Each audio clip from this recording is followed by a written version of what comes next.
على امتداد ساحل البحر الأبيض المتوسط يأخذ فريق من الباحثين عينات من تحت الماء. في العينات التي يحملونها إلى السطح يأملون العثور على آثار كائن حي جديد. في الواقع لطالما كانت هذه الكائنات الحية موجودة، لكنها ظلت غير مرئية. لم نتعرف عليها حتى السنوات الأولى من القرن الحالي. طوال تسعينيات القرن العشرين ظن العلماء أنهم يتعاملون مع بكتيريا كبيرة غير معروفة، وأخيراً أدركوا أنه فيروس، لكنه فيروس ذو أبعاد هائلة وخصائصه تتناقض مع كافة قوانين علم الفيروسات. واعتباراً من تلك اللحظة انطلق بحث امتد حرفياً إلى كل أصقاع الأرض. ما ماهية هذه الفيروسات الجديدة التي جرى اكتشافها واحداً تلو الآخر؟ لما لم يجري التعرف عليها من قبل؟ ما الخطر الذي قد تمثله؟ وإن كان مكانها الفعلي في العالم ما زال لغزاً، فقد أيقظت من جديد النقاشات الأولية بشأن تعريف الحياة وأصولها. هذه قصة اكتشاف عوامل غامضة هزت العلم الحديث، الفيروسات العملاقة.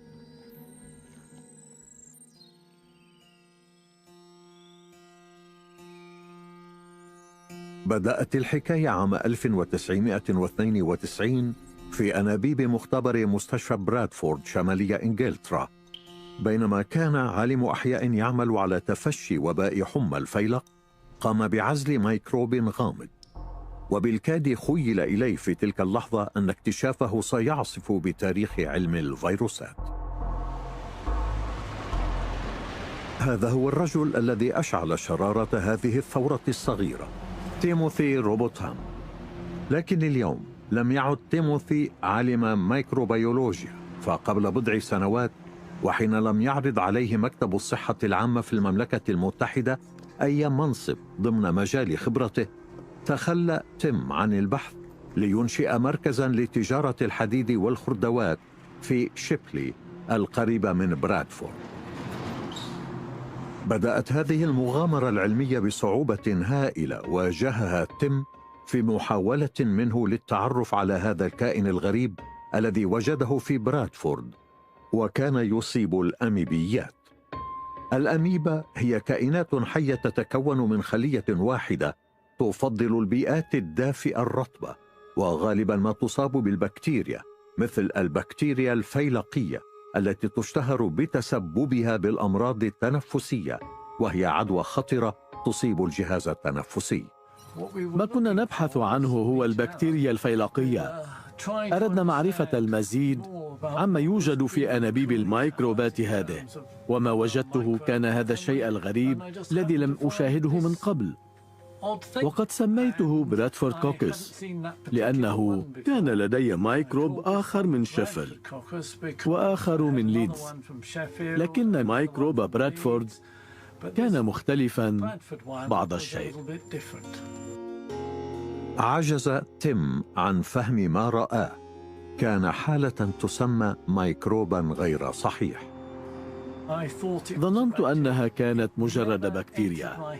لم يخيل إلي أن يكون الفيروس عملاقاً مطلقاً، لأن الفيروس ضئيل لا يمكنك عادة رؤيته تحت المجهر الضوئي. أما هذا فيروس برادفورد كوكس فقد كان مرئياً بوضوح تحت المجهر. حسناً، دعونا نركز لحظة على عالم الميكروبات هذا المخبأ عن أعيننا.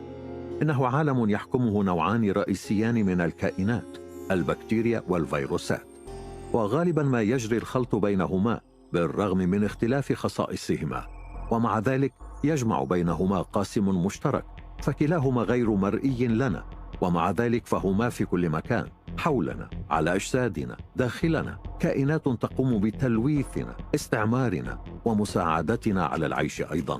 لا ندركها معظم الوقت إلا في حالات انتشار حمى أو تفشي مرض على وشك أن يتحول إلى وباء ويتأخر وصول إمدادات اللقاحات.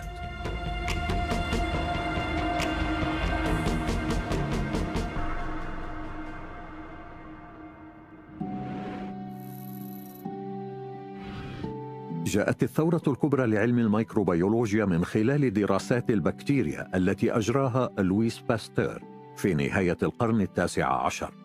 ومع أنها قد لوحظت في القرن السابع عشر بفضل المجاهر الأولى، لم تجري دراستها وفهمها إلا على يد باستور، وهي كائنات حية تتكون عموما من خلية واحدة، وهي تحمل الأمراض المعدية المهولة، فأوبئة مثل الكوليرا والطاعون والسل ترجع إليها.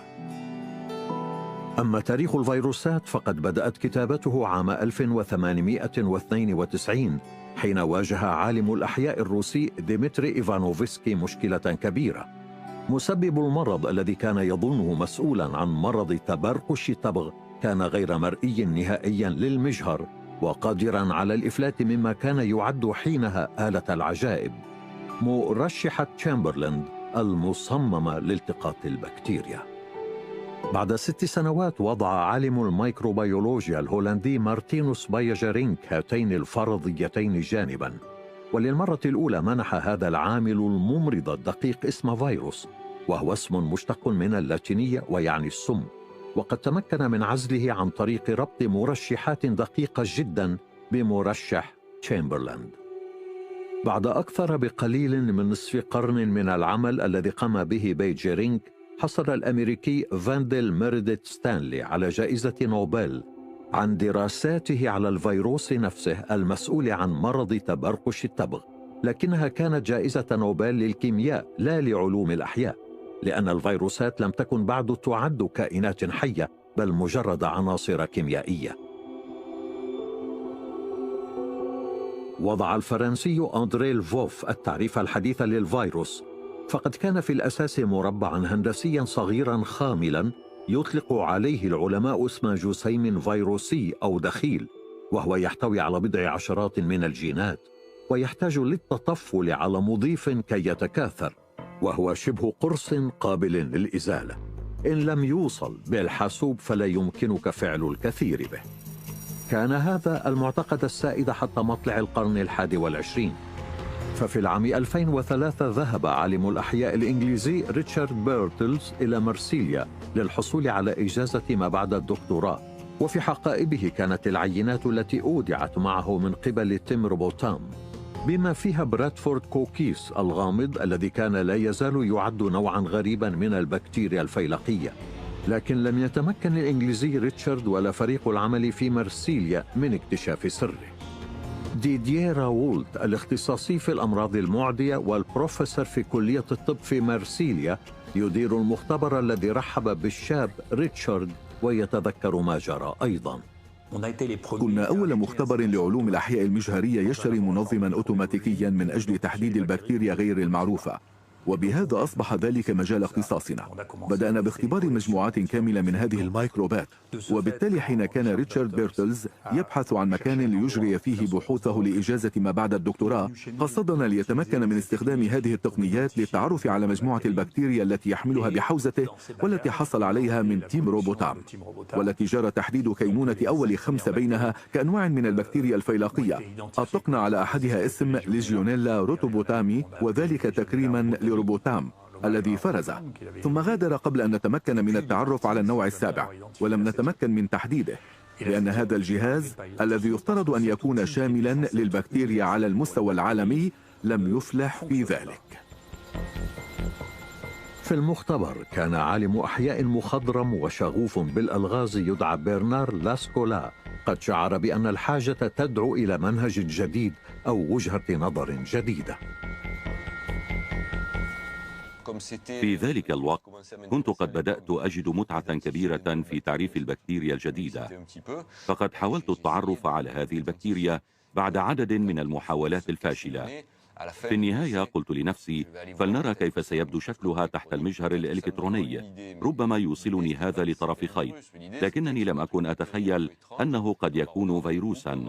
كنت أفكر في أنه لابد من أن يكون بكتيريا غريبة نوعا ما، وهكذا اطلعنا على العينات ورأينا أشكالا غريبة نوعا ما، ولم تكن شبيهة بأشكال البكتيريا لأنها كانت أشكالا هندسية. إن كانت أشكالا هندسية فهذا يعني أننا إزاء فيروس. فهمت أن ما وجدته كان شيئا مثيرا للاهتمام، وقد بدا لي أنه فيروس جديد. كان ذلك في العام 2003. كنت هنا حين رن الهاتف، وكان المتصل برنارد لاسكولا من مرسيليا. كان يقول: لقد واصلنا العمل على برادفورد كوكس، وهو ليس من البكتيريا. وقلت له: لكنني لا أظنه من الفطريات أو الطحالب. فقال: إنه فيروس. وأجبته: فيروس كبير إذن. وقال لي: بل الأكبر، وسيدخل موسوعة غينيس للأرقام القياسية. أجل، لقد صدمت كثيرا.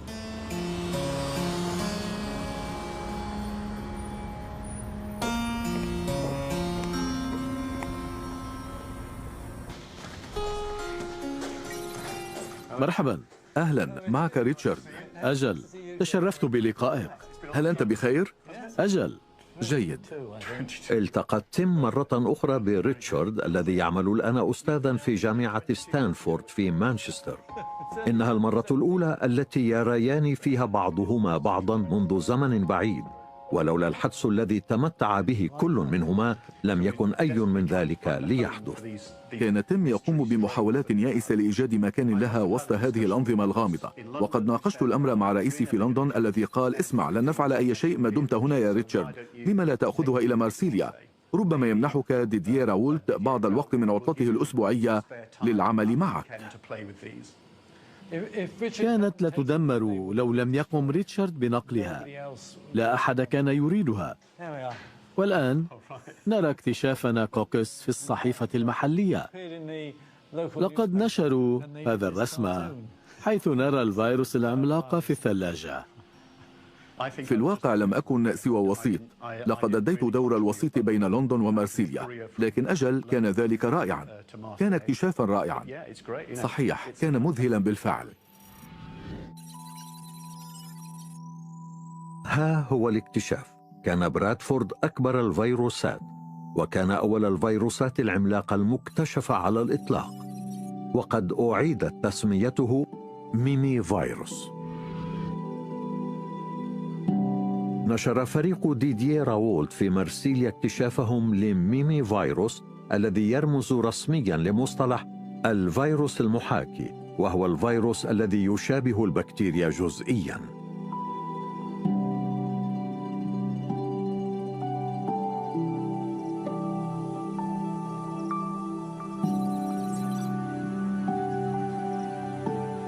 وهنا أدى باحث آخر دورا رئيسا، وهو جان ميشيل كلافيري، الذي كان في ذلك الوقت قد عاد لتوه من الولايات المتحدة الأمريكية، حيث شارك في مغامرة ترتيب تسلسل الجينوم البشري. وإلى جانب شونتال تمكن من وضع التسلسل الكامل لميمي فيروس وإنشاء هوية دقيقة لهذا الوحش الصغير المدهش. ما أحمله يسمى المجسم المنتظم العشريني الأوجه، وهو يمثل كيف رأى الكثير من الناس معظم الفيروسات الصغيرة، وهي منتظمة جدا وتتكون من أشياء ذات 20 وجها في الداخل. هناك الجينوم، لكن ميمي فيروس الجديد حين ظهر أمام أعيننا الذاهلة تحت المجهر بدأ أشبه بشيء بهذا الحجم هكذا، إلا أنه كان ذا أبعاد هائلة مقارنة بما كان معروفا لنا.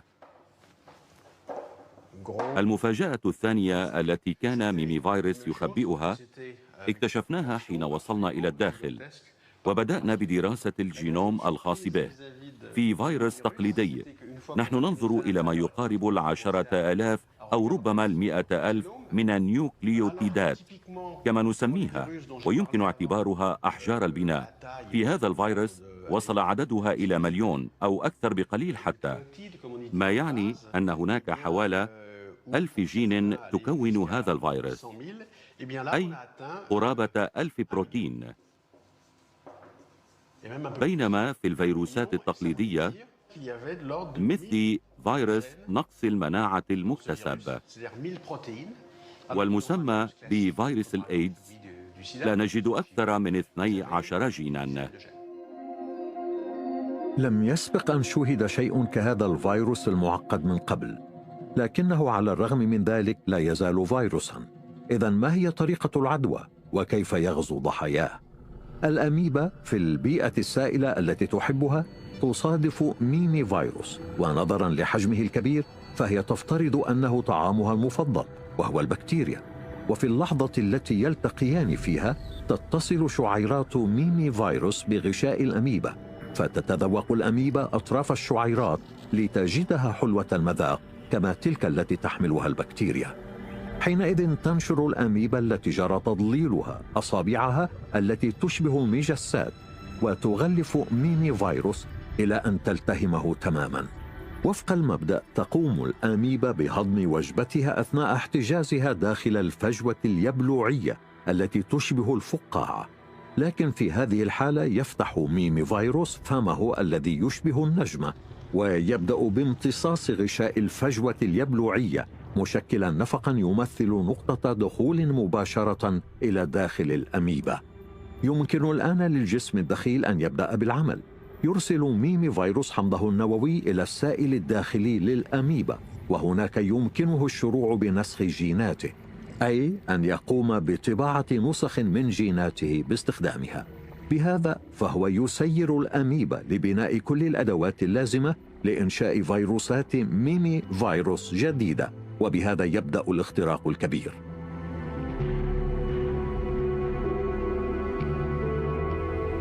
وبينما تصنع البروتينات الفيروسية، يغطى الحمض النووي للفيروس نفسه بغشاء ليفي كوسيلة حماية ضد دفاعات الأميبا. وضمن عملية الحماية هذه يجري تشكيل المزيد والمزيد من النسخ الكاملة للحمض النووي لميمي فيروس، الذي يحتل ويبتلع كل مكونات البنية الأولية الخاصة بمضيفه. لقد أصبح الأخير مصنعا حقيقيا للفيروسات، يمتلئ شيئا فشيئا بمئات النسخ من حمض ميمي فيروس النووي. وعلى سطح مصنع الفيروسات هذا تبدأ البراعم بالظهور، يتلقى كل منها نسخة من الحمض النووي للفيروس قبل أن تنفصل عن المصنع. يتحول سطح مصنع الفيروسات بأكمله إلى برعم بالآليات نفسها، ما يؤدي إلى ولادة المئات من فيروسات ميمي الجديدة، وهي نسخ مطابقة للأصل الأول الذي أصاب الأميبا. تكثر هذه النسخ إلى حد تملأ معه الأميبا بالكامل، حتى تنفجر هذه الأخيرة في نهاية المطاف، ما يؤدي إلى موتها وإطلاق الفيروسات الوليدة في محيطها.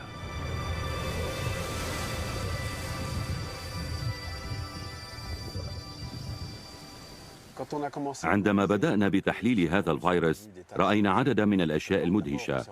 بداية أدركنا أنه فيروس لأنه لم يكن يحتوي على العناصر الضرورية لنقل البروتينات، إذ إن الفيروسات تعتمد كليا على مضيفاتها من الكائنات الخلوية للقيام بمهمات من هذا النوع. لكن الغريب كان أن لديها بعض عناصر هذا النظام، كما لو أنها خلفت من قبل نظام أحفوري قديم لم يعد يؤدي أي وظيفة، لكنه كان موجودا كنظام كامل قبل ملايين وملايين السنين. من هنا جاءت الفكرة التي كانت جديدة كليا آنذاك ولا تزال موضع جدل واسعا، وهي تقوم على أن الفيروس العملاق قد أصبح في نهاية المطاف نوعا من الخلايا القديمة والمتدهورة جدا التي فقدت بشكل مستمر المزيد من جيناتها ووظائفها، ما أجبرها على الاقتراب من الكائن الطفيلي. من أين أتى ميمي فيروس؟ هل كان أسلافه كما يقترح كلافيري من الخلايا التي تطورت لتصبح طفيليات؟ المشكلة كانت أنه في منتصف عام 2000 انصبت كل التكهنات على العامل ميمي فقط، على عامل واحد. أيمكن أن يكون ظاهرة شاذة، وحشا معزولا؟ للحصول على تقييم أعمق وأكثر تأكيدا كان لابد من العثور على فيروسات أخرى. جرى تنظيم حملة بحث، لكنها كانت ترمي للعثور على فيروسات أخرى مثل ميمي فيروس. كان من الضروري العثور على مخابئها، وكان معروفا أنها تحب الانتشار حول الأميبا، لذا كان عليهم أولا العثور على الأميبا. عام 2008 اكتشف فيروس عملاق جديد عثر عليه مثل ميمي فيروس داخل الأميبا، مختبئا في قنوات التكييف الهوائية.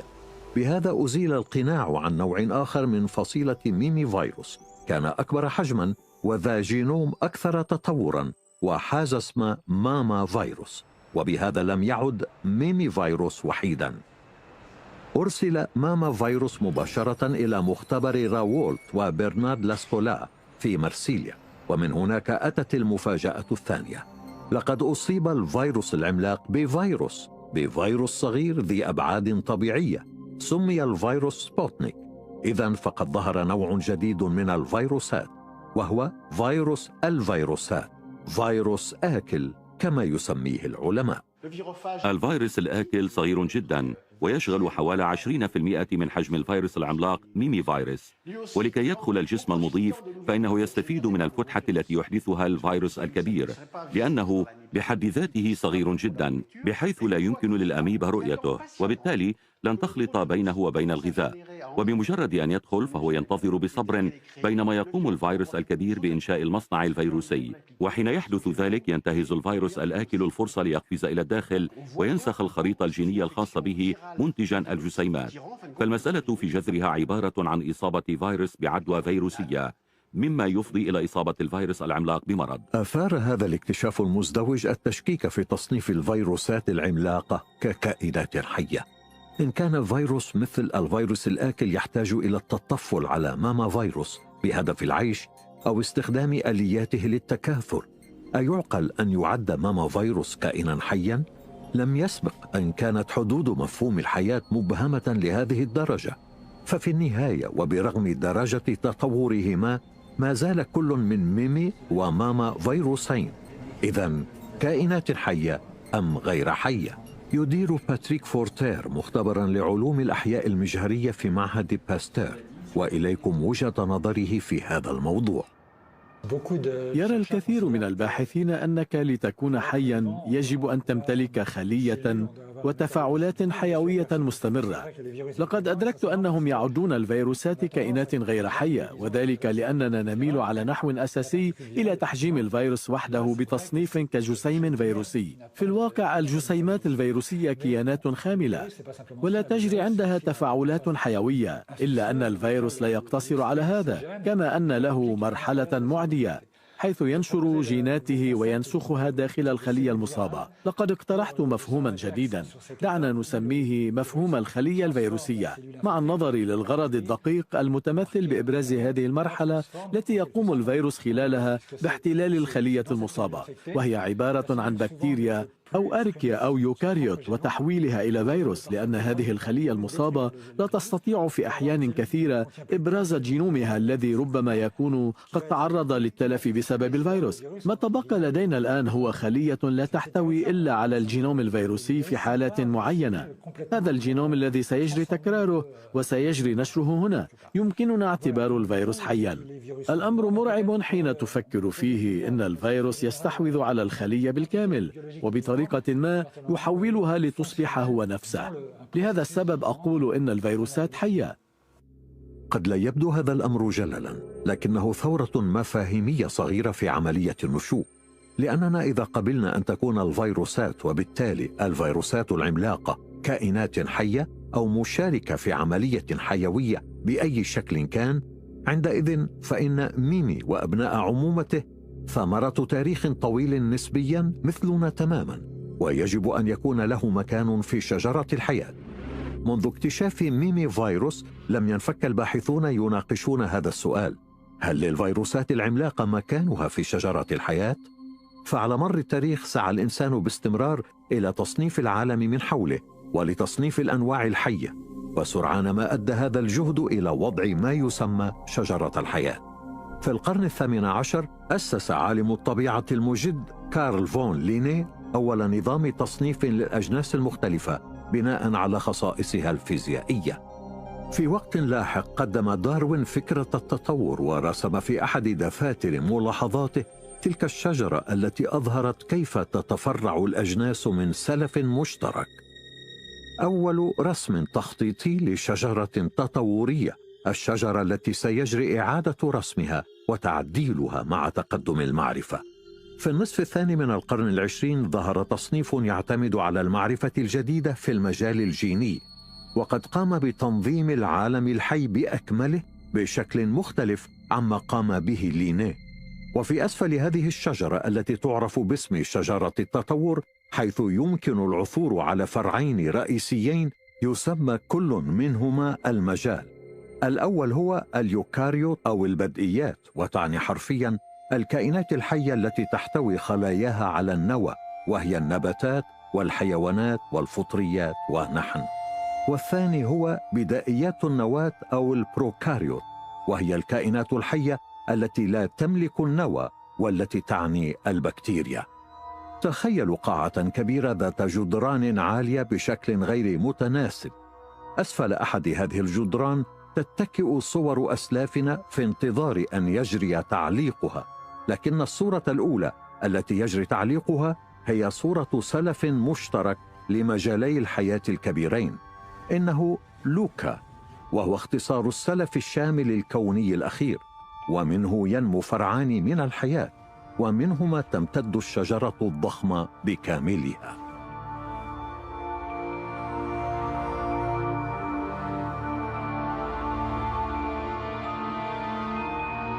عام 1977 اقترح المتخصص في التطور في الولايات المتحدة كارل ووز تقييم مجال البروكاريوت إلى قسمين: البكتيريا من جهة والآركيا من جهة أخرى. حتى ذلك الحين كانت البدئيات تعد شكلاً من أشكال البكتيريا. يبدو أنه أمام استمرار الاكتشافات يمكن تكييف شجرة التطور، وهذا يفتح إمكانية قبول مجالات أخرى للحياة. وماذا لو شغلت الفيروسات والفيروسات العملاقة مجالاً جديداً للحياة؟ أين سيكون موقعها من الشجرة؟ أين على جدارنا الهائل يمكن أن نعلق صورة ميمي فيروس؟ مورغان غايا عالم ميكروبيولوجي شاب في معهد باستور إلى جانب باتريك فورتير يعمل على الروابط الأبوية بين الفيروسات بمساعدة أدوات متطورة لمعالجة البيانات، وهو سلطة تحظى بالاحترام في النقاش الدائر حول الفيروسات العملاقة ومكانتها في شجرة الحياة. ومثل باتريك فورتير يعتقد أن من الضروري تصنيف الفيروسات الكبيرة المعروفة سلفاً مع الفيروسات الكبيرة في عائلة واحدة تسمى ميغافيراليس. برأيي ميمي فيروس وميغا فيراليس تحظى بمكانتها اليوم في هذا المكان بالذات، لأنها يمكن أن تصيب مجموعة كبيرة من اليوكاريوت أو حقيقيات النواة، ما يوحي بأن أول أسلاف الفيروسات العملاقة كانت تصيب خلايا الكائنات الحقيقية النواة. بالطبع هذا مجرد حد أدنى. يمكننا أن نتخيل بسهولة أن أسلاف كبار الفيروسات كانت تصيب الخلايا قبل هذا الفصل بين حقيقيات النواة والأركيا، وبالطبع يمكننا توسيع هذه الفرضية إلى أبعد من ذلك، إلى إمكانية أن أسلاف كبار الفيروسات كانت تصيب لوكا. إن كان للفيروسات العملاقة مكانها في الشجرة، وإن كان أسلافها موجودين في وقت وجود لوكا، فهذا يعني أن في وسعها الانتماء فعلا إلى فرع جديد من الحياة. وما هو أفضل، حتى إن كانت قادرة على أن تصيب لوكا وتتفاعل معه، فقد تكون قادرة اليوم على مساعدتنا لمعرفة ما كان عليه الأمر، وأن تساعدنا على العثور على مفتاح لرسم صورة لوكا. على أي حال، فإن فرضية المجال الرابع من الحياة التي تثيرها هذه الفيروسات العملاقة الأولى تسبب ضجة كبيرة.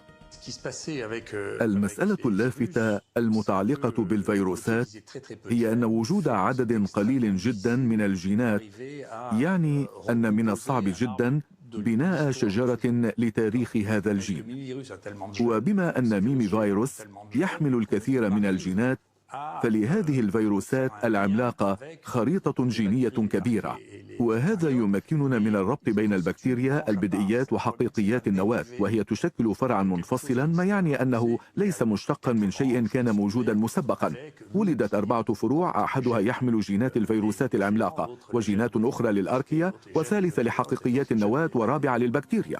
في وقت اكتشاف ميمي فيروس وابن عمه القريب ماما فيروس، وقعت شونتال وكلافيري ضحية إغراء فرضية المجال الرابع، ومع الاكتشافات التي تلت ذلك ابتكرا تدريجيا نسخة أخرى مما قد يكون أصاب لوكا، ومن شأن هذا أن يضع الفيروسات العملاقة ليس ضمن مجال رابع فقط، بل ببساطة في لائحة الخاسرين في رحلة التطور أيضا. ما نقترحه هو احتمال وجود أشكال حياة معاصرة بديلة على الأرض، وفي لحظة ما وجدت نفسها ضمن المنافسة. كان هذا واحدا من أشكال الحياة، وهي إحدى الخلايا الأولية التي أنتجت لوكا.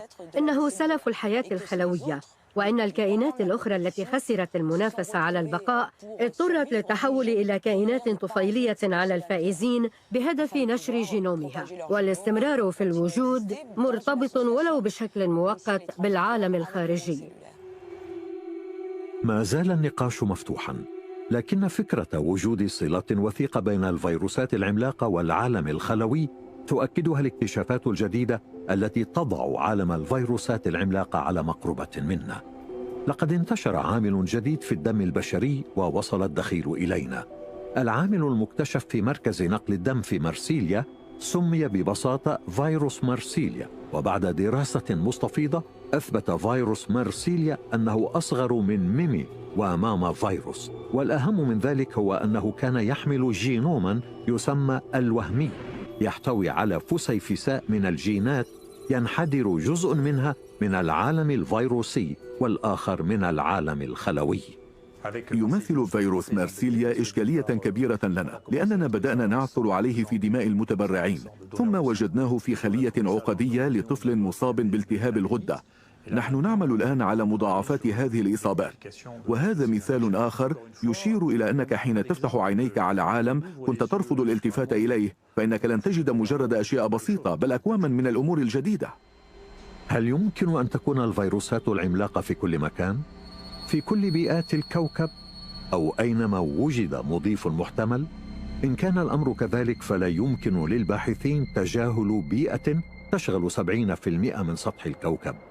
ونتيجة لذلك فقد انطلقت عام 2010 حملات واسعة عابرة للبحار لأخذ العينات، وقد اكتشفت الحملات البحرية 3 عوامل جديدة وجدت في المياه العميقة جنوبي المحيط الهادئ، حيث ظهر فيروس شيلينسيس من فئة ميجا فيروس الذي كان أكبر حتى من ماما فيروس، دافعا بمسألة الحجم والتعقيد الوراثي إلى حدود أبعد، وقد كان يتشارك الكثير من القواسم مع ميمي فيروس. اكتشفت العينتان الباقيتان في مخبأ جديد تماما، الكائنات الحية الدقيقة البحرية الموجودة في العوالق الحيوانية والنباتية. ماتياس فيشر من ألمانيا كان المكتشف لأحدهما، وهو فيروس كافيتيريا روينبرغينيسيس، ويسمى اختصارا جروف، وهو اسم غريب مأخوذ من اسم الكافيتيريا.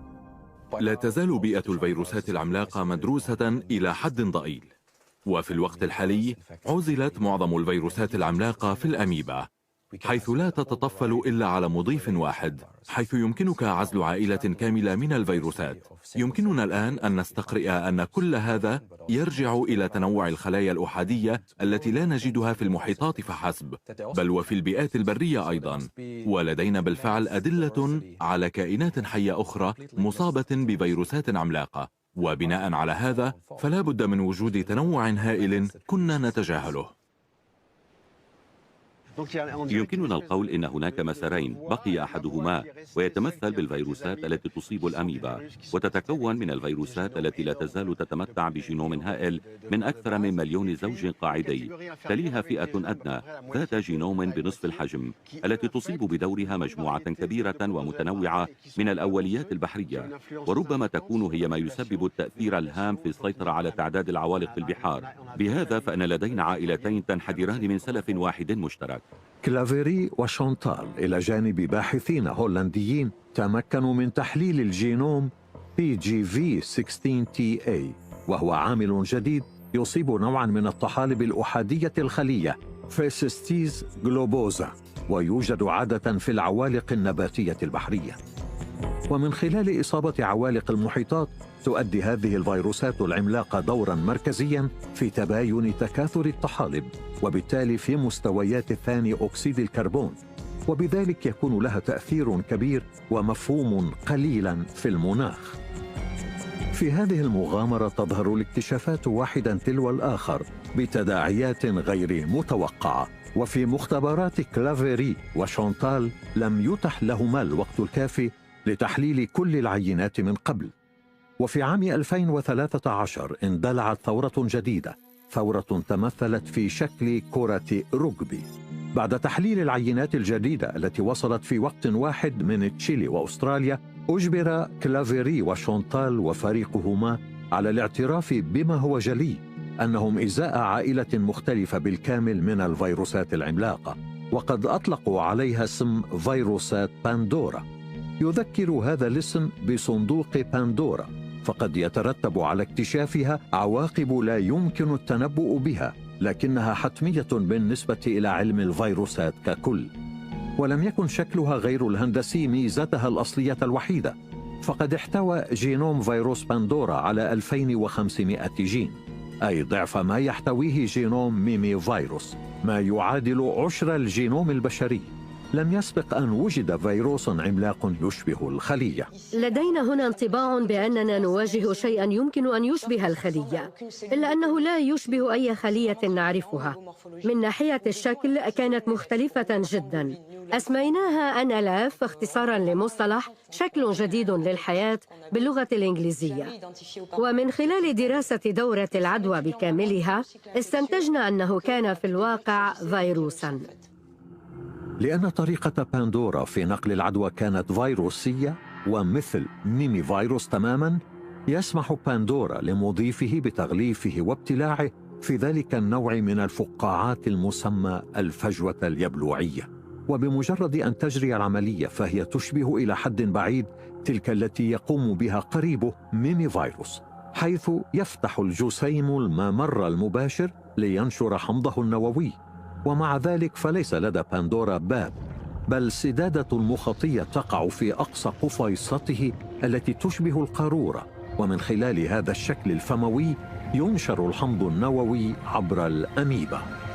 من تلك النقطة تظهر آلية عدوى مختلفة عن تلك التي يتبعها ميمي فيروس، حيث ينشر باندورا حمضه النووي في نواة ضحيته، لأنه وبخلاف ميمي فيروس لا يملك أدواته الخاصة لنسخ وتكرار حمضه النووي، لذا فعليه أن يقرصن تلك الخاصة بمضيفه.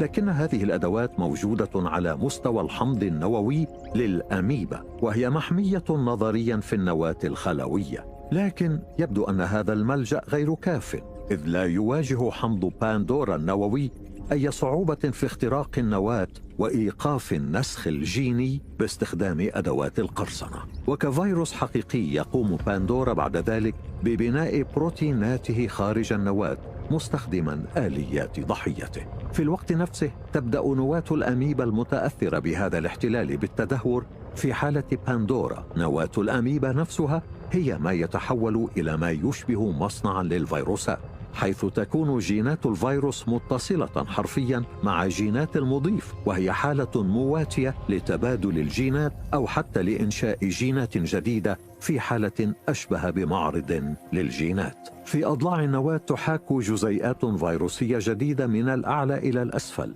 من الفم إلى قاعدة القفيصة، وقبل النهاية تحميل نسخة من الحمض النووي الفيروسي في كل مربع جديد. ليست نواة الأميبا سوى ظل لما كانت عليه سابقا، ولم تعد تملك حمضا نوويا فعالا. وكما يجري مع ميمي فيروس تغزو الجزيئات الجديدة الزائدة الأميبا إلى أن تنفجر. أثار فيروس باندورا الكثير من التفكير. أيمكن أن تكون الحياة قد ظهرت عدة مرات على الأرض وبشكل مستقل عن بعضها بعضا؟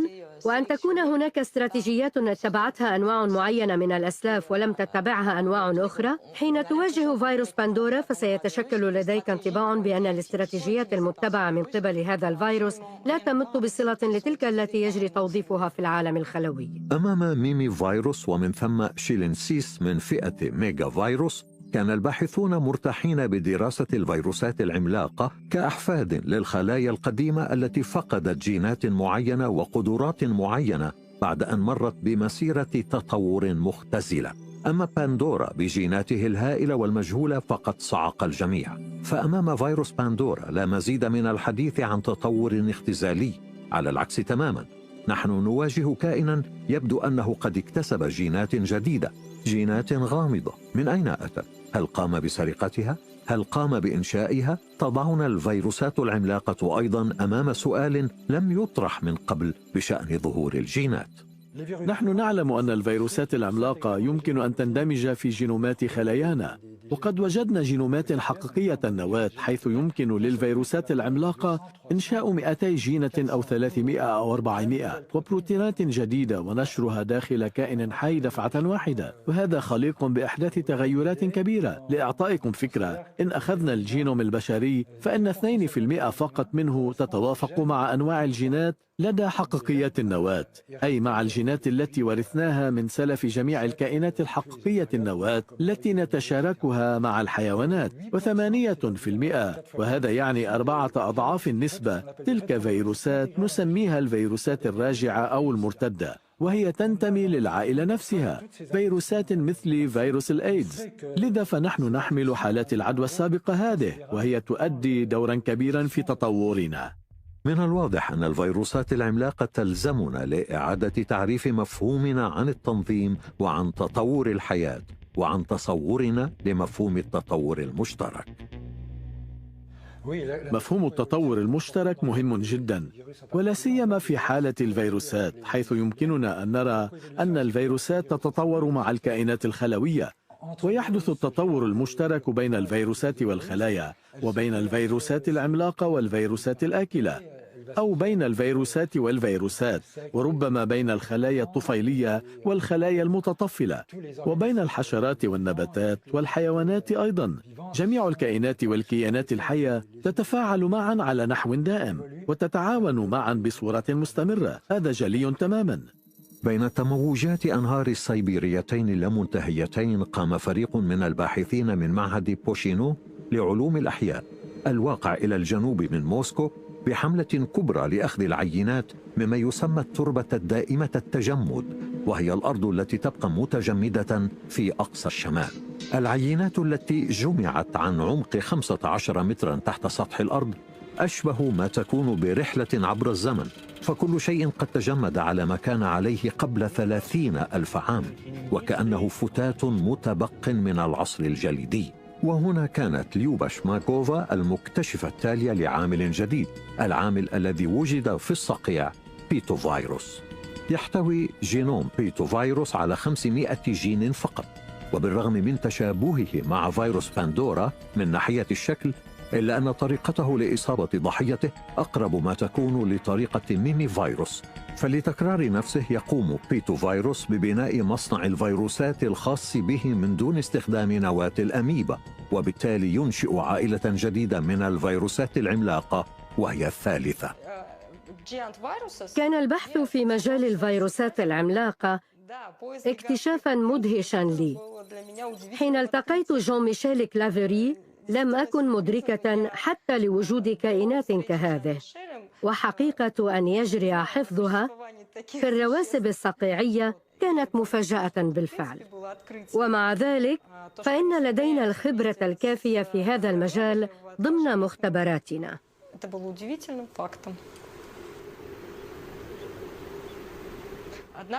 في بعض الأحيان نعيد إحياء الكائنات الحية والكائنات الدقيقة والبكتيريا التي تصلنا من عينات أقدم يصل عمرها أحياناً لبضعة ملايين من السنين. أجل ما زالت حية تتكاثر، وهي قادرة على إقحام نفسها في النظام البيئي الحالي. بعد أقل من عام توسعت العائلة مرة أخرى، لا بل كانت عائلة جديدة كليا من الفيروسات العملاقة التي جلبتها ليوبا وفريقها إلى الحياة، وبدأت وسائل الإعلام توليها الاهتمام. العلم. ماذا سيحدث إن ارتفعت حرارة الأرض المتجمدة في الشمال العظيم وكانت خليقة بأن تحرر فيروسات غير معروفة كانت خاملة منذ آلاف السنين؟ هذا يكفي لإثارة بعض التساؤلات. هل وضحت لنا؟ هذا هو الفيروس الذي تدور حوله التساؤلات ويطلق عليه اسم مولي فيروس. تخيل أن عمره 30,000 عام. إنه كبير، أكبر ب1000 مرة من فيروس الإنفلونزا، ويحمل حوالي 500 من الجينات، ما يضعه في فئة الفيروسات العملاقة. هذا الفيروس غير مؤذن للإنسان.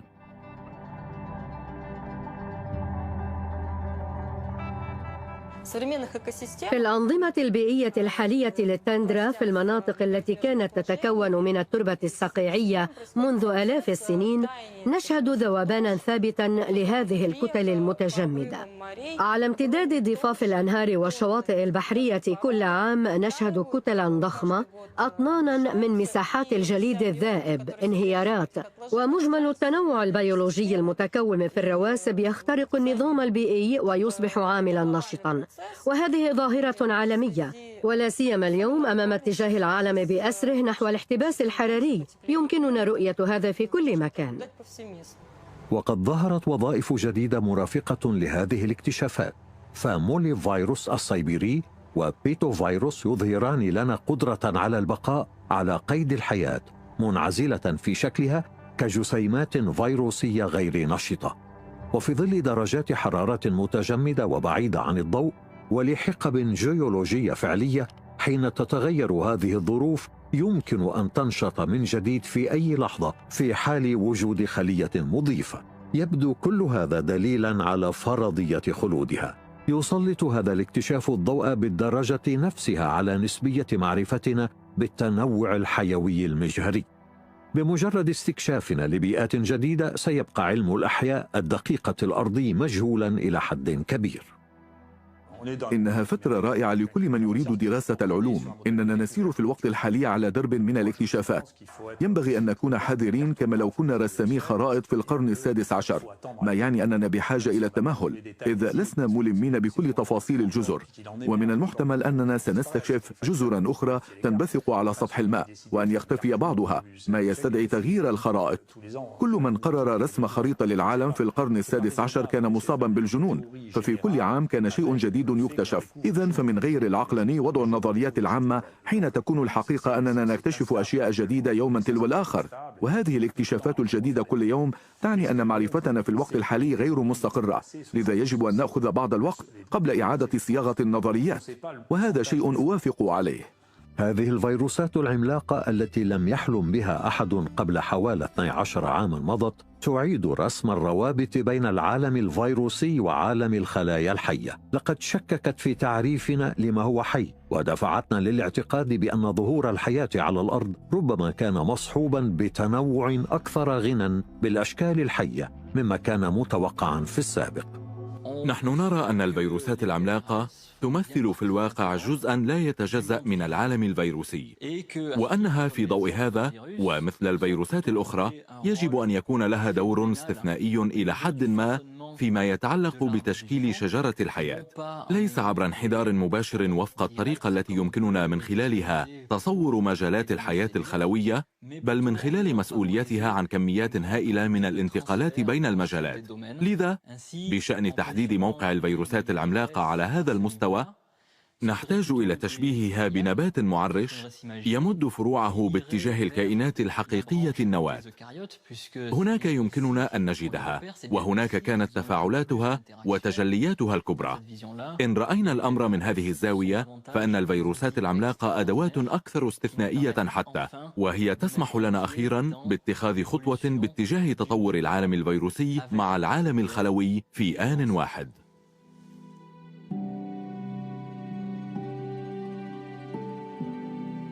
لقد عمقت هذه الفيروسات العملاقة أفكارنا عن بدايات الحياة على الأرض وعن تطور الحياة، فبدلاً من مجال حياة رابع تكون الفيروسات العملاقة عالماً منفصلاً يتفاعل بصورة وثيقة مع العالم الخلوي.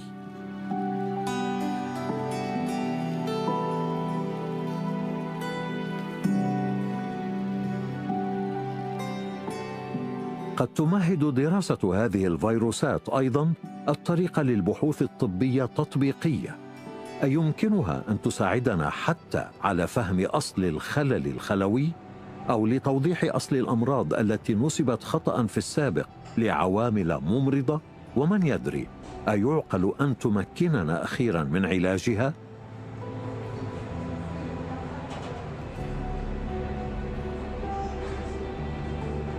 بما أن أحدا لم يكن يبحث ولم يمتلك الأدوات اللازمة للبحث عن فيروسات عملاقة داخل جسم الإنسان فلم يرها أحد، والآن بعدما أصبحت تلك الأدوات متوافرة بين أيدينا فقد وجدنا روابط بين ميمي فيروس والالتهاب الرئوي أو بينه وبين الحمى الغريبة. وجدنا الآن أننا نستطيع إيجاد فيروس مارسيليا لدى الذين لا يعانون أعراضا مرضية، وقد وجدناه لدى مرضى سرطان الأعصاب والمصابين بداء هوتشكن، وهذه ليست سوى البداية. بالنسبة إلى الباحثين، يبدو أن الفيروسات العملاقة تنبع من منطقة غير مستكشفة من الحياة، من منطقة محيرة وغير محدودة، وهي تمر بنوع من النهضة البيولوجية. لقد بدأت قصة اكتشاف الفيروسات العملاقة للتو. علينا أن نتوقع وجودها في كل مكان في مختلف أنواع البيئات. يبدو أننا لم نكتشف أفرادا جديدة من العائلة التي سبق أن فرزناها فحسب، لذا علينا أن نمضي قدما.